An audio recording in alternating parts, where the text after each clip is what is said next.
Rusiyada Azərbaycanlılara, xüsusilə də Azərbaycanlı iş adamlarına qarşı təzyiqlər deyəsən Vladimir Putinin dostu kimi tanınan İlham Rəhimova da çatıb. Məlum olduğu kimi bəzilərinin Putin İlhamda adlandırdığı oliqarx professor Rəhimovun Rusiyada dəyəri milyardlarla ölçülən biznesinin olduğu bildirilir. Mehdiyev haqqında rəsmi mənbələrdə çox az məlumat var.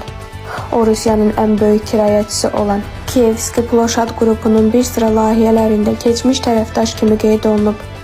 Ən əsası isə Mehdiyev İlham Rəhimovun kürəkənidir. Bunu Rəhimovun özü də mübahisələrinin birində təsdiqləyib və qeyd edib ki, biznesinin böyük hissəsini ona dövr edib. Belə olan halda Şeremetyovadakı mağazaların Mehdiyevin deyil, Rəhimovun əlindən çıxdığı qənaəti yaranır.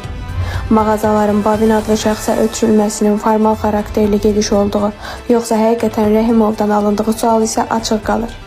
Daha ətraflı məlumata azpolitika.info saytından əldə edə bilərsiniz.